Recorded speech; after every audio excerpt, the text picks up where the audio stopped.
Hi, my name is Daria Mezintseva and welcome to Politeka World Show. In today's show, we'll talk about the following. What counter-offensive will be after Kherson? Do Ukrainian military forces have enough weapons for new massive deoccupation? Geopolitical contest, tensions versus interests, USA, Europe, China, Turkey. How positions among the countries may change or even last the war in Ukraine. So we will talk about it with our experts.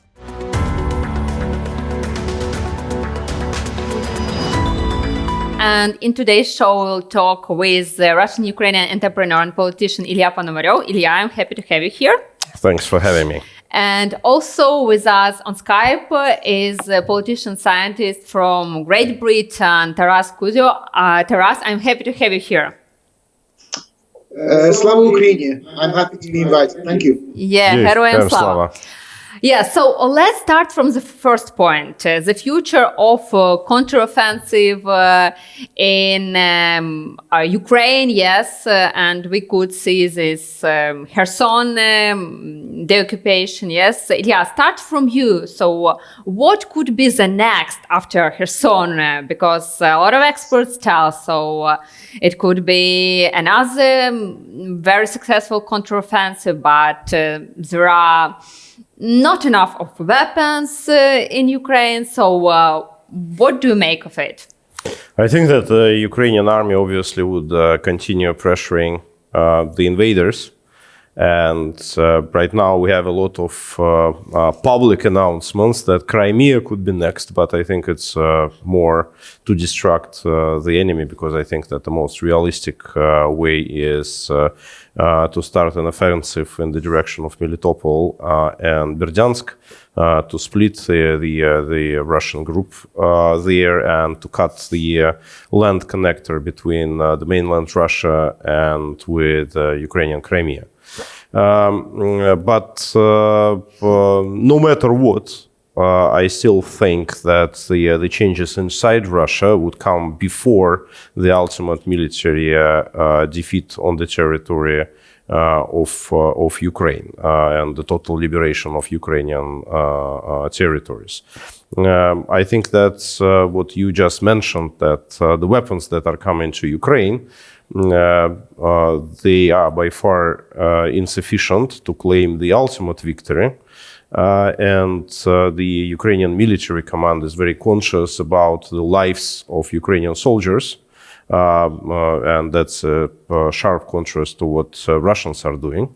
And that's why I think that the revolt inside Russia is more probable and will come sooner than the ultimate liberation of the Ukrainian territories.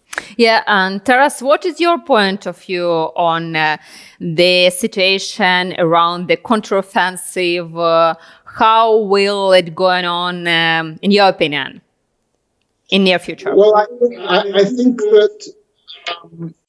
that Ukrainian armed forces are more able to survive the winter than the Russian armed forces. That, to me, is a crucial factor in this. We already see how badly Russian mobilized forces are being supplied with. And they are so badly supplied inside Russia. And I mean, so when they get to Ukraine, they are either deserting, or they are being killed, or they are becoming prisoners. They are not improving the performance of the Russian military, these mobilized forces. They are, as Russian officers say, they are simply meat, or in English, cannon fodder, which is very sad to see. So I don't think that the Russian armed forces can survive 4 to 5 months of winter. And this is where I potentially see a 1917 scenario with Russian soldiers simply not fighting because they are freezing to death. They don't have any food supplies, logistics. We saw this already in the Kiev region in March, when Russian soldiers were getting frostbite and having to steal food from crops, just getting no supplies. So this is going to be even worse this winter for Russian soldiers. Makes the many opportunities for the Ukrainian army to break through not only in this region south of Zaporizhia, but also potentially on the eastern bank of the Dnipro River in Kherson also. I also think that Crimea is simply a distraction. I don't think that's realistic. But what we're going to see is the growth of attacks on Russian bases in Crimea and elsewhere, possibly inside Russia as well. I think that the West will start to supply weapons to Ukraine, which it previously did not want to, such as maybe Air Force jets, improved tanks, and also longer range artillery, which can do up to 300 kilometers. Yeah, I agree. And today there was an announcement that Israel is now going to supply Ukraine. This is an important change in Israel's position because of the response of Iran supplying missiles. Israel will now help Ukraine. So I think we have a situation moving in Ukraine's favor. Yeah, let's talk a little bit about munition. But before, Ilya, you would like to add something or respond to the words? Yeah, actually, I think that Taras pointed out on a very interesting phenomenon. It's amazing how the table has turned on the Russian army being compared with, for example, World War II. Yeah. In World War II, you remember all these discussions that one of the major allies of the Soviet army was so-called General Moroz, General Frost, which kind of was protecting Moscow from the German offensive. Yeah. Right now, it's the other way around. It's General Frost would be rather protecting Ukrainians who would be well equipped with the fur coats from Canada, a lot of mobilization from the society, which is helping the Ukrainian army, and the ill-equipped Russian army at the other side. And Taras absolutely correctly used the word survive. That Russian army, and I remember it very well during the offensive in Chechnya. Yeah, during winter, they are okay to survive, but to fight, they are not able to. And that's why, obviously, it's a window of opportunity for the Ukrainian army, which I think he will not lose. Yeah, just to say that the difference, of course, is that in World War II, the Soviet army had high morale because they were fighting against German invaders, Nazi invaders who were committing war crimes.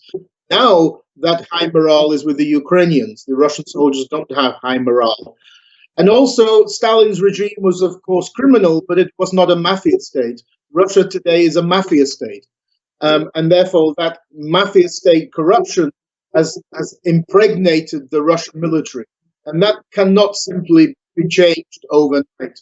It will take, years to potentially improve the Russian military. So if the Russian army cannot supply 175,000 troops, which invaded Ukraine, they can supply 300,000 more who have been mobilized. And this is the problem. It's the system that Putin built, this mafia state, which is the cause of the problem. 100%. For the Russians. 100%. Yeah, totally agree. And we had the figures. So from the end of February, from the start of full-scale war in Ukraine, we got from USA around 90,000 tons of armament. Yeah, and now we know that Podolak told that we need more missiles up to 30 kilometers. So we know that it was calling for it for a long time. Then he added we need more tanks, more armored vehicles, 100 artillery systems, and so on. So, Ilya, what do you think? How big are demands in Ukraine right now for military forces? Yes, and whether West will be soon able to meet them? I think that the West, unfortunately, is extremely cautious in supplying the ammunition to Ukraine. They are thinking about themselves, and they are very much afraid in getting a direct military confrontation with Russia. And the recent example with the missiles hitting Poland were actually the perfect example of this. Is to my mind, pretty obvious. What have happened is that Poland was hit with Russian missiles, and to save face and not to provoke the confrontation. But you say tell about. But you say tell the another version. Yeah, of that's exactly what I'm saying. You know that for them is more comfortable to pretend that there were Ukrainian anti-missile defense missiles, because that does not change nothing in the bilateral relations between Ukraine and NATO, but at the same time it allows to play down the situation. I think that the West right now prefers just to calm down things, and they are promising all the time the long-range missiles, relatively long ranges. Obviously, it's not long range; it's not a ballistic missiles. But I remember when I last time spoke with the commission who is in charge of military supplies for Ukraine, it was in August, and by that time they already said, "Oh, it's all decided. You know, you will get all the necessary missiles for HIMARSes that are 200 miles range."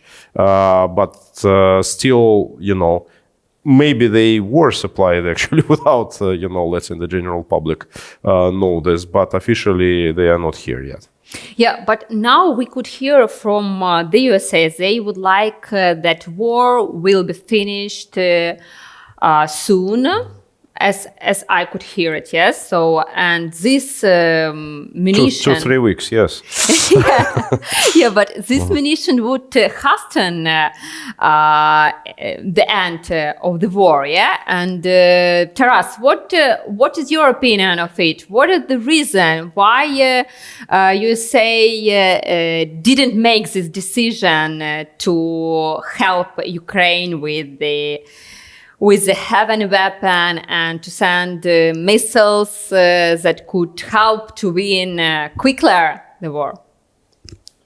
Well, I think we've already heard it. I think the problem, the fear, I think it's ungrounded fear, is that Ukraine will use these to attack military bases inside Russia, and then lead to a more kind of escalation, sort of so-called escalation in this war. Already proxy war between NATO and Russia. I think that this will change. I think two factors we have to bear in mind. President Biden has only another 15 months in office, and he wants to ensure that Ukraine gets as much military equipment as possible before he leaves, just in case the Republicans are not so good on supplying weapons to Ukraine. So I think that America will begin to supply this equipment that previously didn't want to. But I don't think. What do you think? When it could be happened? Till the end of the year, I think quite soon. I mean, remember, we don't know everything that's going on, but I think there is a realization that this war needs to be ended, and this is my next point. I'm not so worried about the military supplies. I'm more worried about the economic financial, because Ukraine needs approximately $5 billion a month to cover its budget deficit. Yeah. And this is more of a complicated issue, I think. You cannot imagine that this will continue forever, for years and years. The Putin regime wants to drag the war out, thinking that the West would get tired of supplying Ukraine. So it's in Ukraine's interests and in the West's interests to finish the war quickly. It's in the interests of the Kremlin to continue the war for a long time. And I think that this financial economic aspect is very, very important because, of course, there's economic problems or crisis in the West. Finding $5 billion every month to help Ukraine could potentially be a problem next year. Yeah, Ilya, what do you think? We know that in 2024, Biden has elections. I mean, you say have elections, yeah. And from the other side, we could see that you say also has have the interest to diminish Russia. Maybe it's the point why the USA don't give us more heavy weapon is that they want to more time to diminish Russia. I mean, so before the elections and so on, so on, so on. What do you think about these reasons? No, first of all, I think that what United States and in general the consolidated West wants is not so much to let Ukraine to win, but to destroy Russian regime at the end of the day. Despite that in public, they're saying right the opposite thing, that they just don't care about the regime change, but they want Ukraine to win. But I think that the ultimate goal is more and more shifting towards the former rather than the latter. To achieve this, they need to provoke a revolt, an uprising inside Russia. And that's why it's the war for exhaustion. Unfortunately paid with blood of Ukrainians, but that's how it seems to me at this very moment, because I think that the same United States could have afforded way larger military deliveries to Ukraine, which could change the situation pretty dramatically already a long time ago. Right now, we have no illusions about the second largest army in the world. It's pretty weak. On the bright side, what I think is that what we're just talking about the potential political changes inside the United States, I don't think that they would matter. Because firstly, there is a bipartisan consensus on supporting Ukraine. So obviously there is, political struggle within the country, when both sides are throwing shit at each other. But at the same time, I think that on the Ukrainian issue, they are pretty well aligned. And also, before the midterm elections, I was thinking that it's actually quite probable that Trump would actually make a revenge and return to the White House. Yeah, many of us think like that. Right now, I think it's impossible. I think that right now, it's 80% chances that the next president of the United States would be Joe Biden. Yeah. Mm-hmm. Yeah, we'll see it. Yes, there will be another candidate from Florida. Maybe something could be changed. Yeah. Taras, what is your opinion on the situation with America? And we could remind our people who watch us that America now has the worst crisis from the World War II, as I know. So what does it mean for them? Well, I agree that it's very good for the Democrats that Donald Trump is standing as a candidate, because Donald Trump is very divisive and he will lose the Republicans the election, because he will divide the Republican vote, and because there will be too many people trying to do it. So I think that the fact that Trump is standing means that it's likely that the Democrats will win, whether it's Joe Biden or somebody else. Somebody will win, because DeSantis, the popular candidate from Florida, will have to compete with Trump, and that will divide the votes. Even if Trump is not made the official candidate from the Republicans, he will stand as independent and he will divide the vote. So I also don't think that it's going to be a problem for Ukraine anyway, because the public opinion polls in the United States show about 75% of Americans support Ukraine militarily, including a majority of Republican voters. So I don't think that this will change. I think we have a very fluid, very quickly changing environment, and it's not always happens what we think. For example, in Italy, came to power a extreme right-wing new leader and we think of extreme right-wing nationalists in Europe as being pro-Russian, but she's anti-Putin and anti-Russian. Yeah. So it's very, and also British Prime Minister was now just in Kiev, and he showed the continuity of British policy. So I don't think the military question is really a problem area. It's more this economic, financial support for Ukraine, and also I think the issue of the goals. And here I kind of agree, but I don't think the West really knows what it wants from the war. Does it want a defeated Russia? Does it want a victorious Ukraine? This war cannot end if Putin is in power. This is obvious, and so Putin has to go. How he will go, I don't know. Hopefully, Russians will copy Iranians and begin to protest, because until now, it's very sad to see that Russians are not protesting like Iranians. They are just leaving the country. They are not taking part in protest. Yeah, Ilya, what do you think about the boards for Taras? Is it possible when the elite, you told, despite the fact that 90% of elite is against the war in Ukraine, so how possible is the change of this regime? Oh, what Taras has said about the Russian general population, which is not revolting right now, it's sad but true. And I think that to support the immigration is not helping. It's a counterproductive thing, that we need to actually force all the upset Russians to stay within Russia.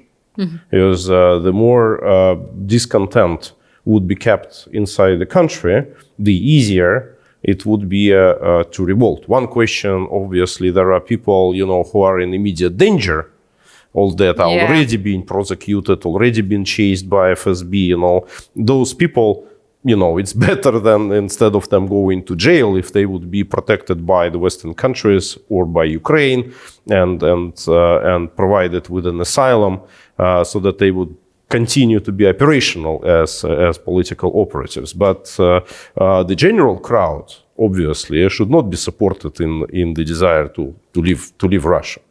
But to trigger the change, people should not be just upset about the current regime, which they are already. And you correctly said, I think, that the elites are even more upset than the general crowd, which is very susceptible for propaganda and brainwashing. Elites clearly understand that it's a dead end and it has nowhere to go to. But they don't see the alternative. To switch to something, it needs to be visualized. And here, I think, it's what we need to do, again, as a consolidated West, as the global anti-Putin coalition. We need to construct our de Gaulle movement, which has the resistance movement inside Russia and which has the military component in Ukraine, which is coming to liberate the country. This would be seen as an alternative. If it would be recognized by the West as a legitimate alternative, then we will achieve that the Russian elites would have where to go to. And then we will have people who are already on the sanctions who would start making moves to exit the sanction regime. And we will see people within the power establishment which want to survive. They will be thinking about their own survival, about their family's survival, about their property, and about many other things. And we shouldn't be mistaken. They would not be idealistically, we love Ukrainians, and that's why we'll have help Ukraine. No, they would be thinking about their survival. But we need the results, and the result is the regime change. Yeah, Taras, what do you think? What could be the point of this regime change in your opinion? Well, I think a number of things. If there's a 1917 style collapse of the Russian army during winter, that is one possibility that could have an impact. Also, the growing anger of wives, mothers inside Russia at the very bad logistics and training of their soldiers and the high casualty rates of these newly mobilized people. It is surprising that when the Soviet Union invaded Afghanistan in the 1980s, there was more opposition because of the casualty rates than there is now in Russia. And then it was only 15,000 dead. Now it's, much higher. So it is surprising. So, but I think that, there's always going to be a tipping point. Thirdly, I think that if Ukraine is successful, and I think it will be overwintered because of this bad conditions for Russian soldiers to get more territory. For example, if it splits this so-called land bridge into two parts, then I just don't see how Putin can continue to remain in office. Because even on Russian television today, they are already saying that the strategy of bombing civilian targets, which Putin is doing in Ukraine, does not work. It's never worked in any civil war, never worked in history. It does not create victory for the country doing this. The Nazis tried it in Britain. It didn't work. So this will not work either. So I think that what we will have is a situation that this winter, the Ukrainian army will appear at the end of the winter in much better position with more liberated territory. Russian army will be in far worse situation. And the Ukrainian civilians will have had a very bad winter, but they will have got through it. And I don't think that looks good for Putin come springtime. Yeah, but what do you think about propaganda influence right now? Do you observe that the impact of propaganda now is lower than before the war in Ukraine, full-scale war in Ukraine? Yes, I think it would be interesting to hear, what your colleague is saying. But what the views are. But I think that there seems to be an impression that inside Russia, most Russians don't care about Kherson. They don't care about Zaporizhia. They don't care about these regions. Putin does because of his, adoption of white Russian emigre imperial nationalism, that Ukrainians don't exist, etc. But for most Russians, they just don't really care about these. They care about Crimea, because Crimea has this mythical place in Russian history, especially Sevastopol. But they don't care about these other regions, and this is a problem for Putin that he can't generate this patriotic mobilization atmosphere that would support war. It simply doesn't exist, and that's the problem, which makes it, of course, very different to World War II, where the Soviet army was fighting with high moral against the Nazi occupation. Now it's completely different. Most Russian soldiers do not know what they're doing in Ukraine, and the problem that the Kremlin has is that they keep changing its goals. What is the Russian goals in Ukraine? Denazification, demilitarization, de-Stalinization, regime change. Nobody seems to have a clear idea. Of course, Ukraine has the advantage of being the one dictating the situation on the battlefield. So I think this also creates confusion in Russian elites and in Russian public. So I think the next few months will be the tipping point. It will be the tipping point for the Putin regime. Yeah, I got it. Despite the fact, Ilya, you told in one of the interviews that Russian opposition is beginning to unite in order to de-imperialize what was said about Ukraine, but it now said about Russia. Yes, demilitarize and denazify Russia. So how could it influence the desire to fight among the Russian soldiers? Because we know that there are a lot of them, and the quantity sometimes makes the problem for Ukraine. In one of the shows, I was already citing a very well-known Ukrainian activist, Dmytro Karchinsky, who once said, "You first need to take power, then to run for the elections." And that's exactly the case in the modern day Russia. So right now, we shouldn't think how we are appealing to the general crowd. Right now, we should appeal to the elites. We should also appeal to, obviously, soldiers who are fighting in the front lines to make them stop fighting but that's as general crowd as it is possible, because unfortunately, what Putin has done is that all other people of Russia have no say. And right now we are talking about not an electorate coming to power, but through a military force, through a military defeat of the current regime, after which we need to institute something which is very similar to what was happening in Germany after World War II, this denazification and demilitarization process. To my mind, the denazification process would be constructed very similarly as, again, it was in Germany, by running a broad lustration process. Right now, people who constitute Putin's power is approximately 2 million people.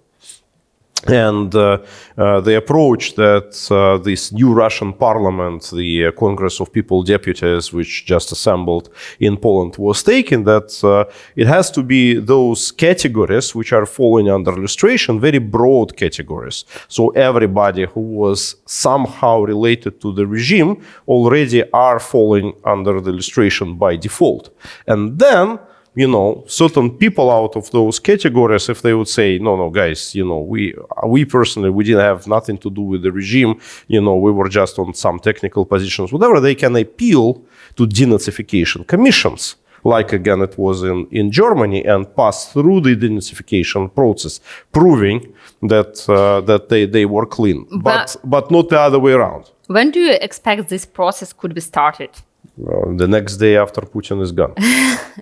Yeah, so it's a time to wait. So we couldn't tell that, for example, elites could provoke this process. Right now, it's not the time to wait. It's the time to make sure that as many people from the current elites would actually switch sides, would actually flip to the side of good.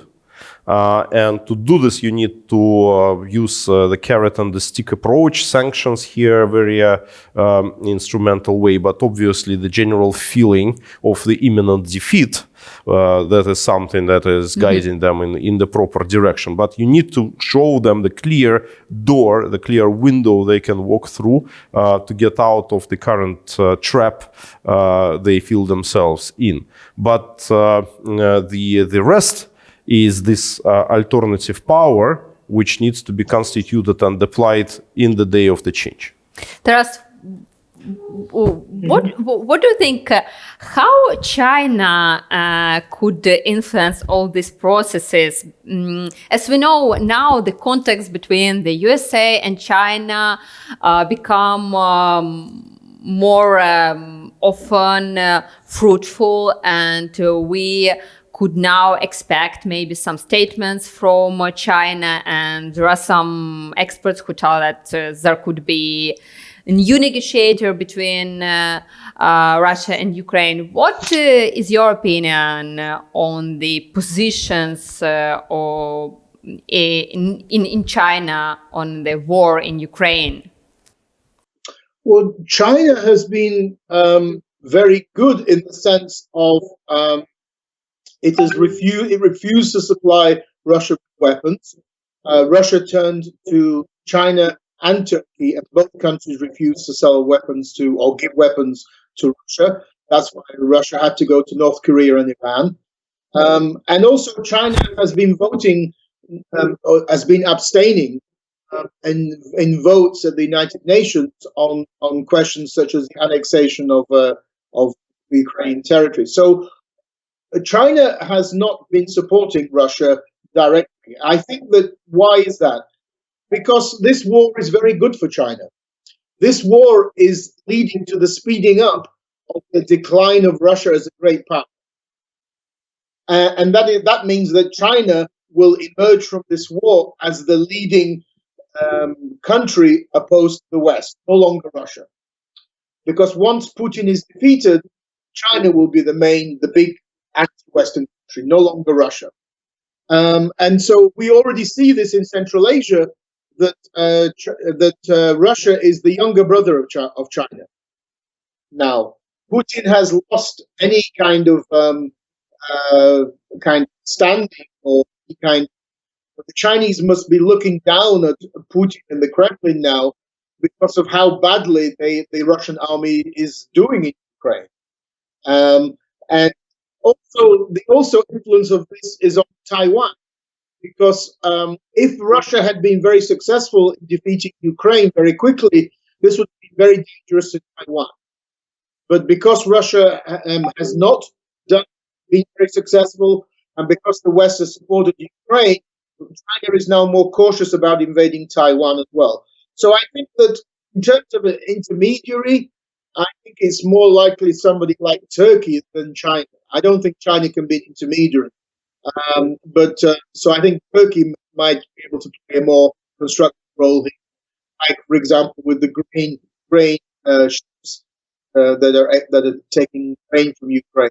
I doubt that China can do that, but obviously it's important that Ukraine continues to have good relations with China, because that means that China is not helping Russia. Ilya, do you expect the engagement of China in war in Ukraine? No, I really don't think so. I think that Taras is absolutely right. I think that China would benefit from whatever outcome would happen. And I think that's their take, because I think that their calculation, if Russia would be victorious, it means a major defeat of NATO, and that essentially paves the way to take over Taiwan.